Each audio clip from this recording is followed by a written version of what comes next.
Good afternoon, everybody. My name is Dr. Laura Caramonica, and I am on board of the Association for Leadership Science and Nursing. And I have the opportunity today to introduce our speaker and to let you know that this is the first of 6 webinars that we will provide this year. These also just one housekeeping. When you were signed in, you were muted. I would like to ask everybody to stay muted. Use the chat feature in the Zoom function so that you can talk with each other and or place your questions to the speaker. The speaker will present for the first 45 minutes, and then I'm assisted by Dr. Laura Thomas, who will monitor the chat and give our speakers the questions at the end. Okay, so the Association for Leadership Science and Nursing is an international association. It's dedicated to uniting academic and service leaders to shape leadership science and education in nursing. My little slide wouldn't advance. Let me see if I can make it advance here. Okay, so today we're going to talk about exploring guidelines and criteria for the evaluation of nursing leadership specialty programs at the graduate level, all levels. And I'm going to be introducing to you Dr. Kathleen White. Dr. Kathleen White is a professor at Johns Hopkins School of Nursing. She holds a joint faculty appointment in the Hopkins Curie School of Business.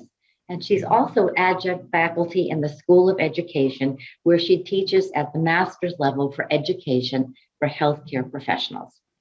She served as the director of the master's specialty and the DNP programs at Johns Hopkins University, and the track coordinator for the health specialty systems, the health systems management, the MSN, and the MSN MBA program at Johns Hopkins School of Nursing for 20 years. She is certified as a nurse executive by the American Association, advanced, by the way, as by the American Organization, the Association of Nursing, ANA.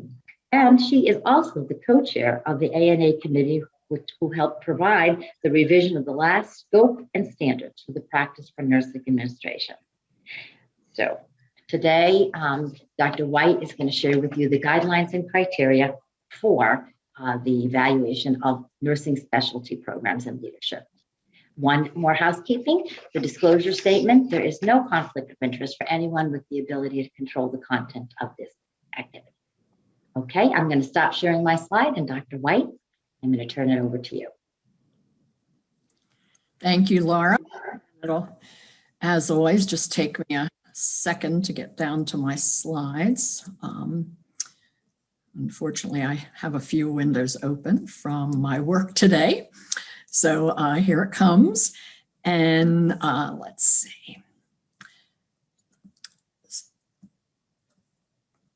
Great. Thank you very much for inviting me to present this. And for any of you who have been at the ALSN conferences for the last 2 years, we have had some discussion. The first year it was with the board of directors, and last year we had some discussion and even had a fun poll the audience, which we are actually going to do at the end of this again, so that you can contribute some input for these guidelines.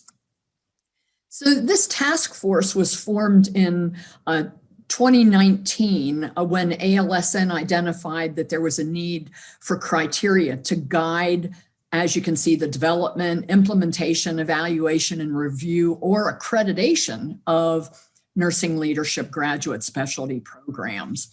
And so we were hoping that these criteria could be used to evaluate the programs as an adjunct to existing national accreditation standards, similar to what NOPF has for the nurse practitioner programs and NACNS has for our CNS programs. In addition, felt it could guide the development of nursing leadership graduate specialty programs as they continue to evolve, develop, or improve. The document development was built on a review of the AONL competencies, the ANA scope and standards for the practice of nursing administration, and then AACN's Essentials of Master's and Doctoral Education, the CCNE standards for accreditation of baccalaureate and graduate nursing programs, the NLN CNE standards for nursing education, and the ACEN standards and criteria for master's and postmaster's certificates. In addition, we looked at the other I guess, role specialties, if you will, for advanced practice and what were used for evaluation and review and accreditation of those programs. ALSN called for volunteers for a task force for this and then appointed in 2019. There were 5 of us that worked on this. Dr. Deborah Hampton from the University of Kentucky, Dr. Ruthie Robinson, who I saw was on the call, and she's from Lamar University. Dr. Anna Storer from George Mason University. Oh, there was and Sheila Burke, I'm sorry, that didn't kind of space right. She also was a part of the task force. And then Dr. Laura Thomas, who's also joining us as one of the moderators from Texas Tech University.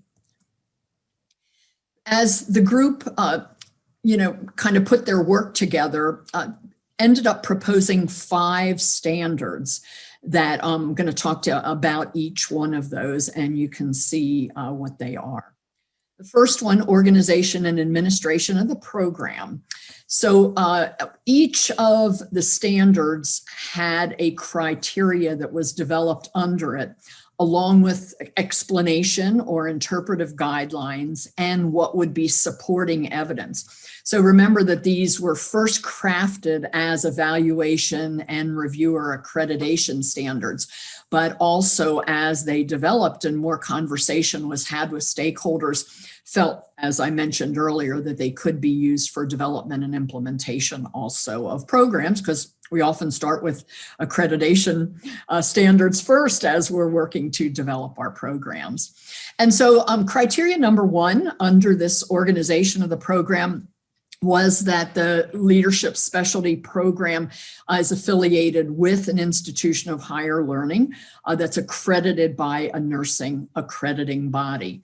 And obviously, interpretive guidelines there has to operate within or be affiliated with that institution, and the supporting evidence would be that accreditation. Criteria 2, that the goals and outcomes of the specialty graduate program would meet expectations of clinical partners and stakeholders. And here, when you start to think about how to show that, so an explanation is that the program would seek and utilize feedback from its clinical partners and its stakeholders in order to think about goals and objectives, program outcomes, student learning outcomes, inform the program development, implementation, evaluation, and then also, if all of that is done from the very beginning, foster that interprofessional collaboration that hopefully most of us would value, leading to the availability of practicum experiences for our workforce. Supporting evidence, just, obviously evidence that we collaborate with those clinical partners, stakeholders, and showing documents that reflect decision-making. So any of you who have been through a self-study, documents that reflect decision-making include standard documents like curriculum committee meetings, decision-making around policies and procedures, any kind of task force that you might have. So here it might even be a task force for the development of your leadership program, or if you're going through a self-study, it might be task force minutes or summary around accreditation review and self-study of the program. Criteria 3 identifies that the director or coordinator of the program would be educationally and experientially prepared and or have national certifications. So, that kind of combination, whatever is available for that director coordinator to meet, and that the university requires, the program requires. And so this individual would have that graduate level education in the specialty and or recommended that they have national certification in the specialty. And the supporting evidence, very simple, curriculum vitae and proof of that possible certification, education in nursing administration. Additionally, criteria 4 then looks at the faculty members who teach the educational portion or provide direct oversight for the practicum component of the program. And once again, that knowledge, expertise, teaching, interface with community partners and practicum preceptors who serve as role models for the students. And so when you're putting your documents together and identifying your faculty, adjunct faculty, and preceptors, it would be important to think about documenting each of these things, like their education, their experience in the specialty, and or any kind of national certification. This can be done through collection of curriculum vitae or proof of that education that our schools all have to maintain in records for any kind of review, not only for national accreditation, but also most of us for our state boards when they come in to recognize, review and recognize our programs. The second standard or guideline, whatever you want to call it, was on resources. And so we looked at criteria under resource that there be a sufficient number of faculty and practicum preceptors to ensure quality experiences for our students in the nursing leadership specialty program, and looked at ratios meeting State Board of Nursing requirements first off in our states, but then recommended. And again, this will be something for you to consider when we go to the poll at the end. The recommended ratio for direct supervision, either by a faculty or preceptor, would be 1:1 or 1:2. And then a recommended ratio for indirect practicum supervision by the faculty member, 1:8. And so, in other words, just for those of you who may not be familiar with that direct and indirect use of terminology, that the student would be placed with maybe a director of nursing at one of your clinical partner agencies who might have 1 or 2, that would be their direct supervision, but then they would have a faculty member who supervised indirectly per this recommendation. And, we're looking for input from you. 8 students, for what we think of as a typical maybe clinical conference or a community of sharing, or who they send their project reports to and things, and so that they would have that faculty member as a resource to them. Supporting evidence for that would be in faculty workload policies, teaching assignments, faculty letters, Department of Ed teaching assignments, course schedules, summary of faculty qualifications and preceptor qualifications, that supporting evidence. And then also under resources would be that faculty provide oversight for the students and evaluate their performance and the appropriateness of the clinical site. And so this is different than what we were looking at in the first criteria, which was the student, with 1-on-1, 1:2, 1:8 with the faculty and or the preceptor. But no matter what kind of a model, what type of ratio, faculty still have to evaluate the student's performance and evaluate the clinical site.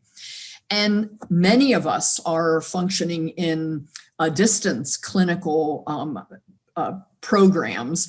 And so there is some type of tool for the student, the preceptor, and then the faculty member to be able to evaluate that clinical site and the leadership experience.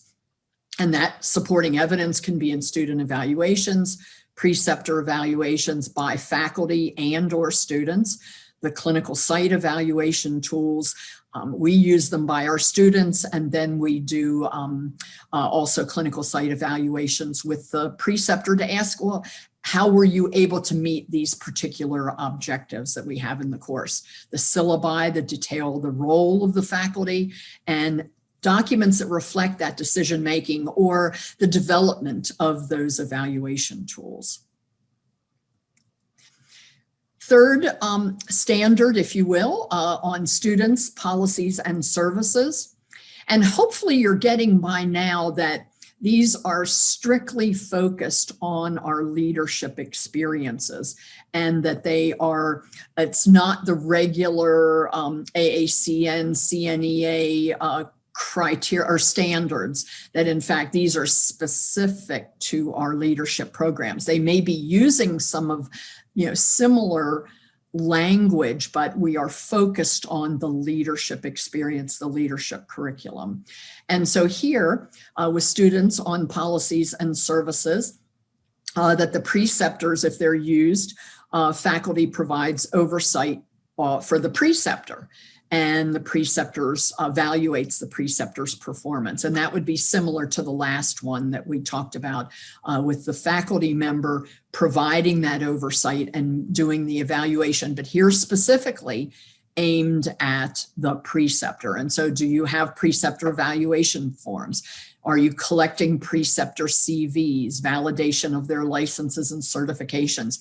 We do that in a system called Exact. Other people do it in expansions of Castle Branch, and there's other online tools where these CVs, validation of licenses and certifications of preceptors and instructors can be very nicely housed for you. One other piece of supporting evidence to think about would be preceptor orientation requirements. That also then shows that you're collecting that kind of evidence about their qualifications, that they're educationally and experientially prepared to serve as a preceptor. Criteria 4 under students, policies, and services. Clinical settings and resources are sufficient in number and support the leadership practicum experience that meets state regulatory requirements and national standards for competence. And here again, an explanation is that we have adequate clinical sites, we have preceptors, and that we have records of the affiliation agreements that have been struck with the agencies, your clinical partners, and preceptors, and that you maintain those records.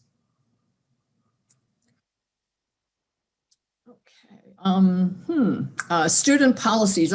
Something must be out of order here. I'm sorry, but criteria 1, sorry, on the student policies and services, we didn't get to that, that there are admission progression and program completion criteria that are specific to the nursing leadership specialty program, and that they reflect input from the faculty that teach in that. And why have something separate here for this nursing leadership specialty program when you're looking at criteria that might be similar for your other master's or DNP programs? Well, it can be that we have some unique criteria for those if we have affiliations with our business or management schools. You might have a presence of a dual degree that requires nursing leadership students to complete coursework in other schools. It can lengthen their program, and so completion time for that dual degree may be longer than your typical master's or a DNP program. And so that's why this criteria here separately. And supporting evidence would show that in our catalogs or student handbooks. That this criteria about the unencumbered license for an RN prior to and throughout enrollment in the program is an important national criteria for those of us, especially if you are having the students function with a preceptor, indirect supervision, that they must be licensed at the post-baccalaureate level. And again, this would generally be in the supporting evidence that would be a part of the application process by the student, and that we would have RN licensure verification done by the school and those records kept. Sorry about those being out of order. Not sure what happened there. Curriculum guidelines would be the next criteria or the next standard. And so criteria 1 looks at the leadership specialty program incorporating national standards for curriculum development and recommending specialty competencies that are associated with graduate level education. And again, the interpretive guidelines would include those documents that we used to put the guidelines together, and that should be used for the development, implementation, and evaluation of any of your programs. Supporting evidence would be that you have copies of those professional standards that are used by the faculty, evident in the syllabi, and or course maps or curriculum maps that show where those standards and competencies are measured. The master's program in nursing leadership would address entry-level specialty knowledge and skills required by the nurse who's going to lead and manage daily operations of at least one unit, department, service line, or related management position. And here, use of master's education essentials by AACN and the relevant professional standards and guidelines, and supporting evidence as we discussed before. Criteria 3 would deal with a BS to DNP program that addresses the continuum, the education on a continuum of specialty knowledge and skills, who's going to lead and manage operations of at least one unit, department, service line, and then would be able to advance to an organization or system-wide position or related leadership position. And here, using the essentials for both master's and doctoral education and AONL and ANA competencies. And again, similar supporting evidence. Then for the post-master's to DNP program in nursing leadership would address entry-level specialty knowledge that would be required by the nurse who leads and manages the operations of an organization or system-wide position. This would require, if you jump down to the bottom, the university, college, or the program to perform a gap analysis to determine what the student's previous coursework completion and professional competence accomplishments have been related to the current competency and curriculum requirements for entry-level specialty knowledge and skills. And so this includes validation of badges, certificates, post-BSN and post-MSN, and certification in the specialty. And evidence would be similar to what we've seen for the others. The last leadership specialty program I want to refer to here under curriculum guidelines is the postmaster certificate program in nursing leadership, which there are still many schools that have that, addressing specialty knowledge and skills required by the nurse to lead and manage at least one unit, department, service line, and could advance to organization-wide or a related leadership position. The gap analysis here would be possibly different because the student might have a master's degree in something else, master's in education, an NP master's, CNS master's, and they want a postmaster's certificate in nursing leadership for their career advancement. So you would be looking for what related accomplishments they've had, previous maybe master's core content that they might have, and evaluate what would be available for transfer of credit or validation of badges and certificates, post-BSN and post-MSN, similar to the one before, but you will not have had expected that they have had that beginning leadership content that they would have had in a master's leadership program. So really 4 graduate leadership specialty options for developing curricula in the specialty. And again, supportive evidence would be the same. The curriculum guidelines would also include a criteria for the program, including planned practicum experiences that involve an interprofessional collaborative team, at team practice, and providing student with those experiences that's relevant for the current workforce. And so the guidelines here is recommending that an MSN program focus on micro and meso levels. So again, the unit level, the department level, and that DNP practicum experiences focus on meso and macro, being department, division, and or organization and system level. And the practice experience can advance from micro to meso and meso to macro, depending on the student's prior leadership experience. And again, documents reflecting that decision-making for advising and how practicum are set up would be important here. Now, you notice that the criteria right now is silent on the number of hours. You know the debate within the profession about the 500 to 1,000 hours. Well, in a recent AACN document that was looking at the revision of essentials for nursing education, that includes a level 1 and a level 2.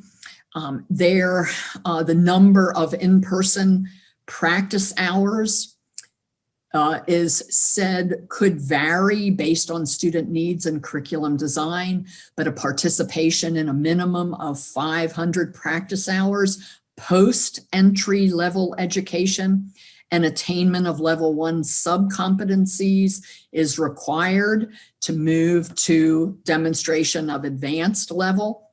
And those practice hours could provide a foundation for additional time-based requirements that might be set by specialty and or external licensing or certification bodies and or role organizations that could require additional practice time.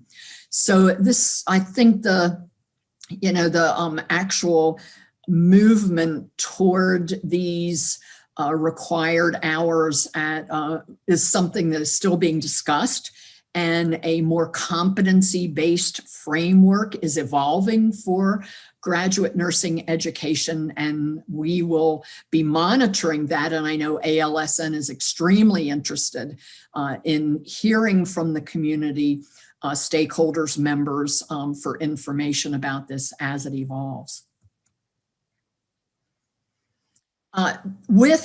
So criteria 7, the last one here under the curriculum guidelines, and it's really important. I almost want to bold this and put it in red. With the required practice experience post-graduation. That is critical because if you gloss over that and you only read the students should be prepared to take the appropriate ANCC or AONL certification exam, people's like, oh my gosh, that's a deal breaker. Our program isn't going to do that. We can't do that.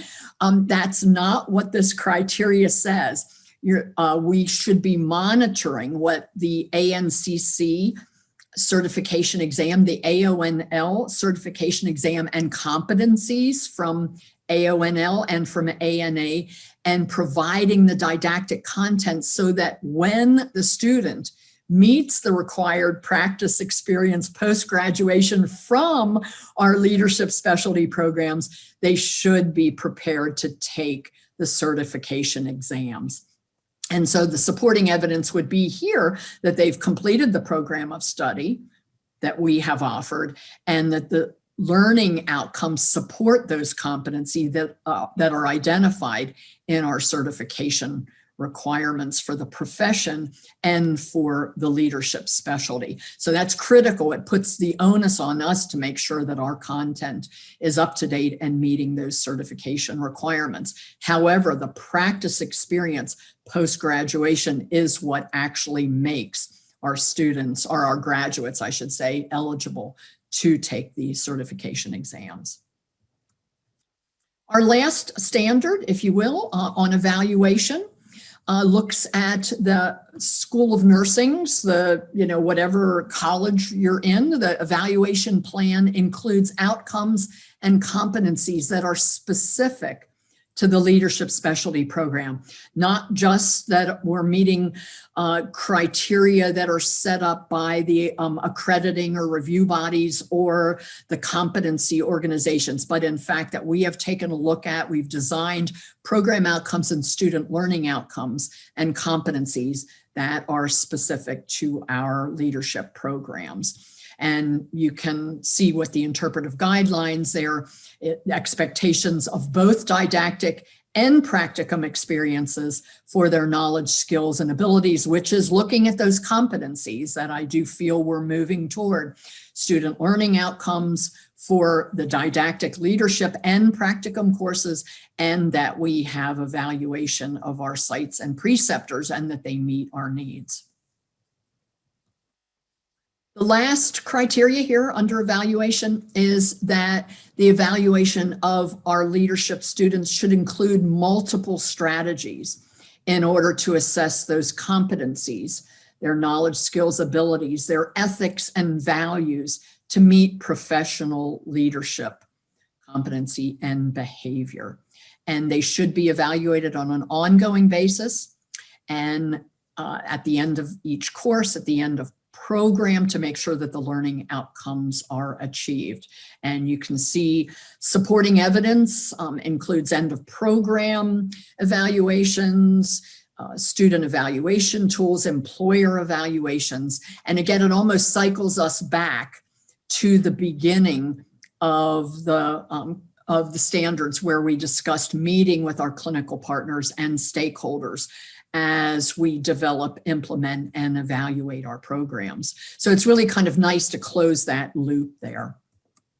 So where are we at this point? So I can tell you, for those who haven't necessarily been following this all along, the task force met with the board of ALSN in November of 2019 in LA. At that meeting, as I mentioned earlier, we submitted a final draft to them about 6 months later, following input from them and some additional search of questions that they raised for us. In the fall of 2020, in our virtual meeting, we asked the ALSN members we sent out a 4-question survey to all ALSN members in fall of 2020 to additionally inform the process. And then at the November meeting, we solicited additional input from ALSN and conference attendees on the same 4 questions that, again, we will be using at the end of this presentation. And I'm not going to give you the answers to the first 3 questions, but the 4th question asked those who were taking the poll to identify any issues they were experiencing in their leadership program development, implementation, or evaluation that they thought the guidelines could address. And these were the issues that were discussed. You will be asked this question, but I wanted to share so that you know that this thinking continues as ALSN is attempting to finalize a document. But an issue is maintaining faculty to student ratios, the ongoing requirement of the 1,000 hours of clinical practicum, and that is, I think, being addressed at the national level. And as I said, ALSN will be continuing to see how that evolves. Members also identified a designation of leadership as an advanced practice specialty that students without entry-level supervision experience with their struggle with leadership education. There were a couple actually that identified low admission at the master's level. They were upgrading to the DNP. Others said that they were not upgrading to their curricula to the DNP. They were staying at the master's levels. And then finally, a suggestion that we focus on competency-based outcomes rather than counting hours, which I do think is an evolving practice. The next steps is that the board of directors and the task force will work collaboratively to produce the final document. And the task force proposed early on in our first document that these criteria, the guidelines be disseminated to the broader nursing community, accrediting organizations, and all relevant groups for a possible endorsement process. And we'll just have to see actually how that rolls out, whether that'll happen or just be used by schools. So we are going to need your input, and I am going to turn over to our technology experts to go to the poll questions.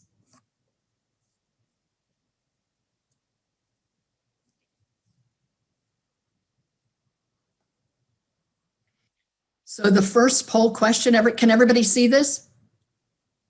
Can you give me a thumbs up if you can see it? Oh, okay, great.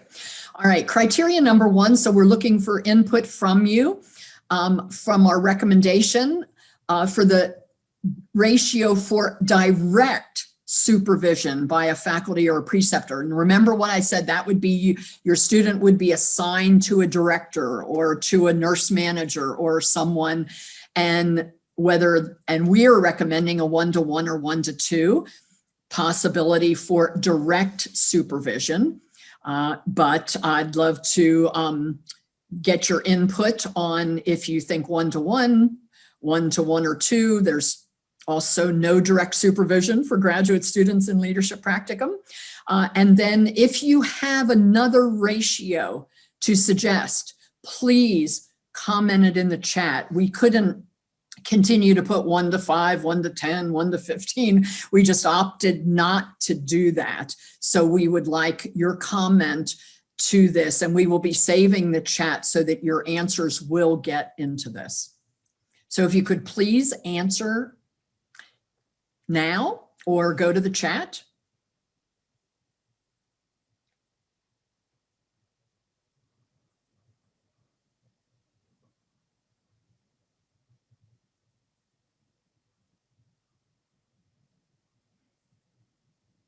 Are we slowing down?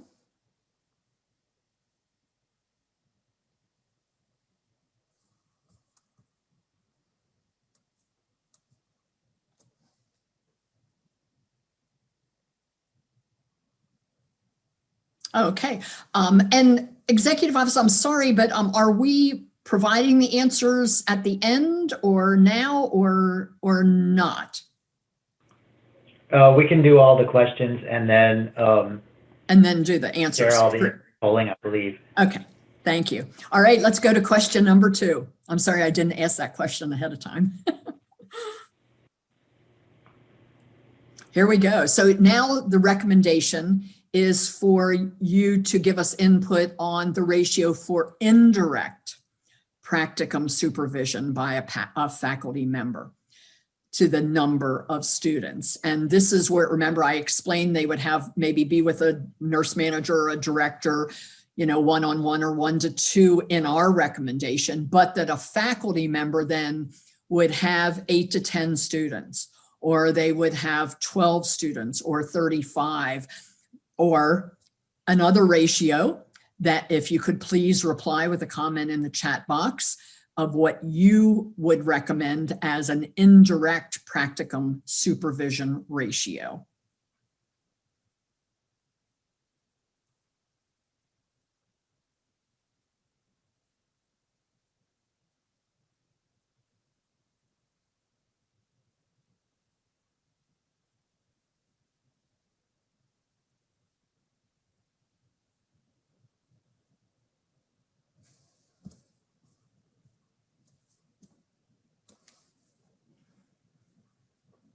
Okay, can you let us know when we slow down?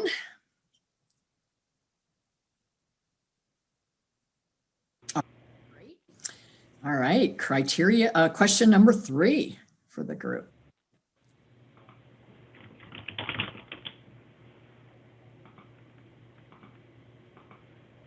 All right, in addition to the AONL executive competencies, we are requesting from you input on other standards, guidelines, materials that you use, national resources. It could even be be a state resource. I shouldn't limit it to a national resource, but that you either use or have used to guide the development of your leadership curriculum. And we are looking to make recommendations of what those additional resources should be, possibly in interpretive guidelines, the second part after the standard, or in supporting evidence, CUSIN, the ANA Code of Ethics, the NCHL Leadership Competency Model, HLA, the Healthcare Leadership Alliance Competency Directory, or anything else. If you could please reply or put that comment in the chat box for us. It helps to inform the interpretation of this.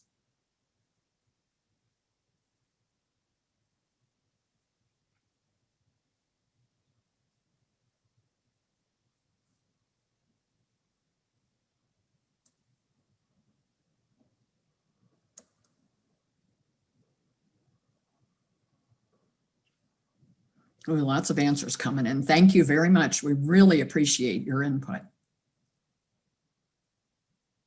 It's important to have this in a national process like this to get as much input as possible.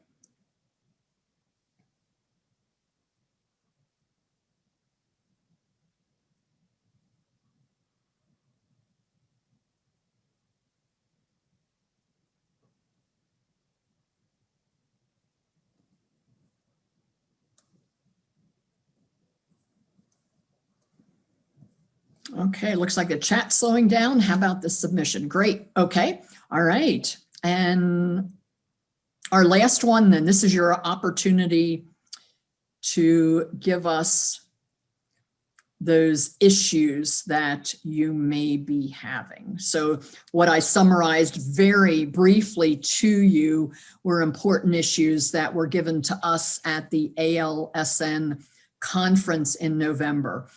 You have to put them in the chat, but identify any issues that you're experiencing in the development, implementation, or evaluation at this point in time that you would like the guidelines or criteria to address that maybe we haven't, or you can validate something we have in there. If it's if it's ratios and you want to put that in, feel free to make sure we put that in so that we're not silent on it. We want to make sure that we are representing your issues.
Okay, it looks like the chat's slowing down. The chat will remain open. Please feel free to keep the issues coming. And now I think, the host is sharing the poll results, identifying issues. So lots of people have put things in the chat box. All right, do you have question number 1? So, so for recommended ratio for direct supervision, 68% of the view suggests that the 1 to 1 to 2 is the interesting one. And I did notice in the chat that there were a few people that mentioned a 1 to 6. I'm sure that Laura and the two Lauras who will be moderating might be able to make a comment about others, but it looks like a great percentage are supporting that 1 to 1 to 2. All right, how about question number 2?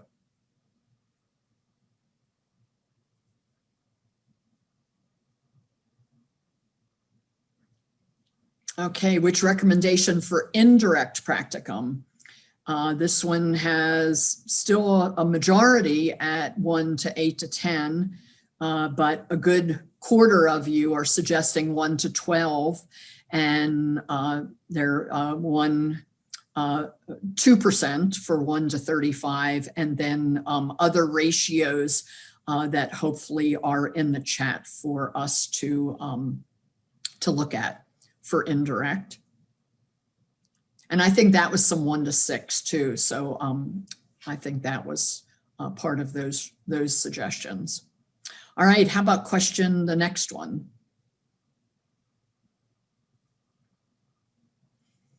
Oh, great. Okay, so it's a good percentage of you are interested in us maybe suggesting, of course, only suggestions when you put supporting evidence or interpretive guidelines, the use of CUSIN, the ANA Code of Ethics, and there are others who are using the NCHL, Health Leadership Competency Model, and a small percentage that use HLA.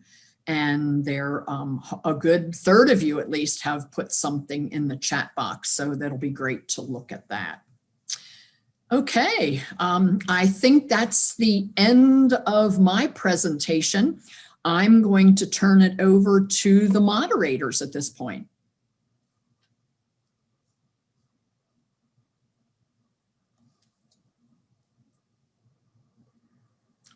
I think the moderators are both on mute. Thank you, Dr. White. Great presentation. So anybody that has questions, please put it in the chat box, and I'll be monitoring it. We did have a couple of questions earlier on. One was about looking at these guidelines with the new essentials. So.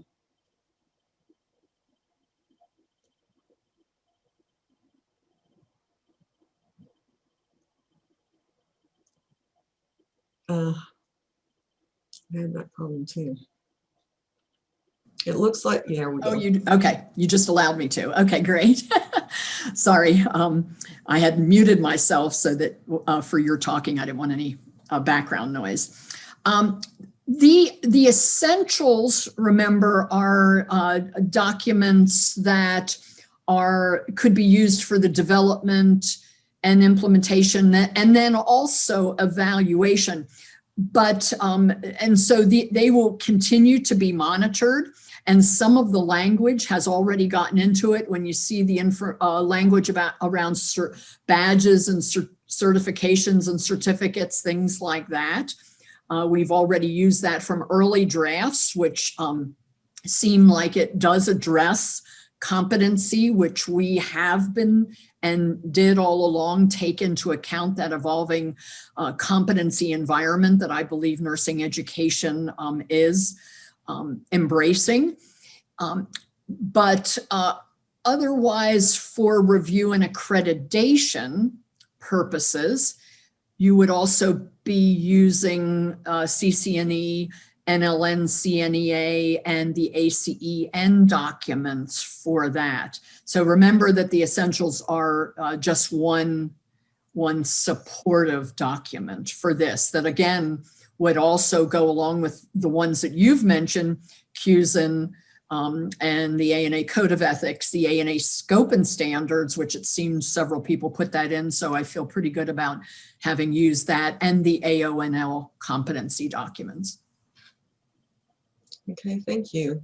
Are the number of hours for the programs based on evidence? I don't think I'm the right person to answer that question. And which again, I could read you the statement that's in the AACN Essentials document. But what my big takeaway is that the number of in-person practice hours will vary based on student need and curriculum design as we're moving forward in a competency-based curricular type model. And I think that's going to be really important. But then again, our role in specialty organizations are going to weigh in, and they're going to say, in addition to the minimum number of hours, we need these for nurse practitioners, this number of hours for nurse practitioners. We need these numbers for a nurse anesthetist. And our organization is going to have to think about that. What kind of, what number of hours might we want, which is post-entry level education and attainment of the level 1 sub-competencies. In addition to that, do we place hours on it, or do we build a different type of competency model that we embrace? I think that's evolving. And I'm going to say that I don't think that question is going to be answered quickly for us. So I think we're going to have to be patient, and we're going to have to participate in those efforts in our states and at national levels. So please, I'm thrilled to see this many people on wanting to hear about this work. And I think that it shows that we're really committed to the development of that type of model going forward. Okay.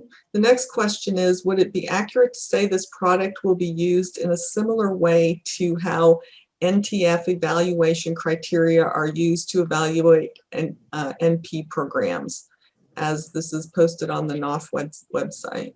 Mm-hmm. Yes, that was, I believe, our early discussions with the ALSN board, and that's how we crafted criteria, interpretive guidelines, and supporting evidence. And yes, we would hope it would move to that over, when it's appropriate. It has to be a final document, put forth, and the correct national effort to disseminate, endorse, or however we plan to use it. Okay. So what are your thoughts on how to evaluate attainment of leadership competencies? Well, we've got the competencies, and it's a challenge for all of us as we develop our curricula. And I'm going to say always has been. As you saw, I was the track coordinator for 20 years at Hopkins. I no longer am. I am, teaching at this, latter part of my career. And I have a wonderful new colleague who is our track coordinator. But we early on designed practicum experiences that dealt with attainment of the AONL competencies. We've been using them since the first version in 2005 to drive our curricula. And so I think it's the challenge for each one of us, and how we meet and provide indirect and direct supervision for students, and those community building experiences, as many of us have moved our programs online, that actually then can get at competency attainment. That's even a bigger challenge. Okay, thank you. So back to hours, evidence for hours. The question is, what is the evidence? What evidence is there for the number of hours required, and are we picking numbers out of a hat? Again, I don't think I'm the person to answer Okay. for us. Thanks, Laura. I really appreciate you're asking it again, and it's a really important question. But I think that's for another forum. Okay. That is all the questions that are in the chat box currently. Yeah, I did see, Thomas, I did see one more that was very early on, and that was about international students. When we have leadership students abroad and you teach abroad, how are you getting, the competencies, information on when they're competent based on the education you're providing? Okay. Great question. And I just want to clarify that I teach internationally leadership in an MPH program. So it is not nursing students. However, how we have dealt with that is through self-assessment tools that they're using based on the content, and they review them and then put together a self-directed leadership action plan for themselves based on first a competency tool evaluation and from their discipline. And so I have some physicians, dentists, pharmacists, and most of them, believe it or not, have similar to AONL's competency list. And then we have assessment tools on strategic thinking and planning, organizational change, culture, and some of those topics. And they use the initial competency assessment and then on 6 topics to develop a leadership plan for themselves that includes a 1-year, a 3-year, and a 5-year goal for development of 3 competencies that they feel they are weakest in. Thank you. So it's not direct measurement, but it's getting their action plan in place for their local leader. Okay, thank you. Thank you to everybody for your questions. And there's one more question that just came up in the chat box. Would we require a U.S. licensure for international students?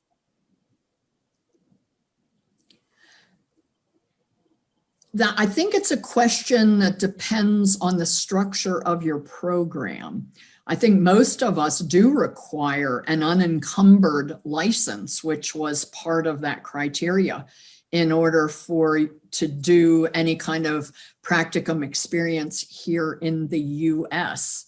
Right now, international students are pretty much of a challenge with the pandemic and with some of the previous visa regulations that prohibited them from coming to the US. So not sure how that's going to move, but if they're doing practicum in their home country, I think your university probably has to weigh in on that.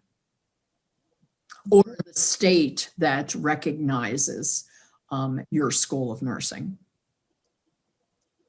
Okay, thank you to everybody for your questions and your participation in the webinar today. And I will turn it back over to Dr. Karamakia. I'm sorry. Very easy, just like harmonica. Well, thank you, Dr. White. And let me again share my screen so that I can run through just a couple of wonderful announcements that we'd like to tell you about. First of all, I know you're all very interested in how you're going to get your CEUs. This course has been approved by the California Board of Registered Nurses for 1 nursing contact hour, and you will be getting a link. This is the link to the survey, and I'm sure that we'll be sending that link out to all of you. So let me begin by telling you that our conference is scheduled. We are optimistic that we're going to make it this year in person, the weekend of October 16th through the 18th. We will be in a beautiful part of North Carolina at the North Carolina Chapel, or I guess it's called the Friday Center. And we are, our theme for this year is Nursing Science for Leadership in a New Decade as we start this new decade. So we are excited about that. Please watch our website for it. We will be announcing our key speakers, which will be announced probably in about 1 more month as we line up our 6 speakers. And also, abstracts are still open. We've extended that deadline a little bit because with everything that's going on, we realize that a lot of people are, it was an ambitious thing to be able to just launch it March 1st and say we need it all by March 31st. Well, this year we're giving everybody 2 more weeks. So please send in your abstracts. It makes for a very meaningful conference when we have a lot of people that are able to share what they're doing. And I know there's been a lot of work done this year, even though it's been a busy year. So our next webinar, next month, April 14th. This is a really excellent presentation. It is a new leadership model called Human-Centered Leadership in Healthcare. And these are the three authors of this work, and their book will be out in May on Human-Centered Leadership in Healthcare, an evolution of a revolution. And so I would like to tell you the three colleagues that I have here in Georgia, and two teach at KSU, and one teaches at Emory. So again, watch your calendar. It will be posted very shortly for this webinar, April 14th. Our next one in May is still being confirmed, but please again watch for that one. And then in June, we're going to have the opportunity to speak to 4 editors, and they will share with all of us about how can we get our work published and how can we teach our students also to get their work published. So this one is a free webinar. I do hope you won't miss it, because it will be an opportunity on June 15th to hear from 4 leading editors that are over nursing leadership journals, and to hear what it is that they're looking for, and also how you can best position yourself and your students to publish. August 12th, we're going to have our own president of ALSN speak to us, and he's going to talk about his doctoral work in authentic leadership, Dr. David Bailey, and really excited about it. He will be joined with Dr. Joyce Fitzpatrick and Dr. Roseanne Rosso, who are also doing work on authentic leadership. And then we are hoping that Dr. Sonia Udo from Canada. I wanted to say Chicago. It's from Canada, and our own Dr. Maria Shivey. And so with that, I want to thank everybody for coming today, and I appreciate again, Dr. White, you did a fantastic presentation, and watch your email for your CEUs. And so this meeting now is adjourned. So thank you.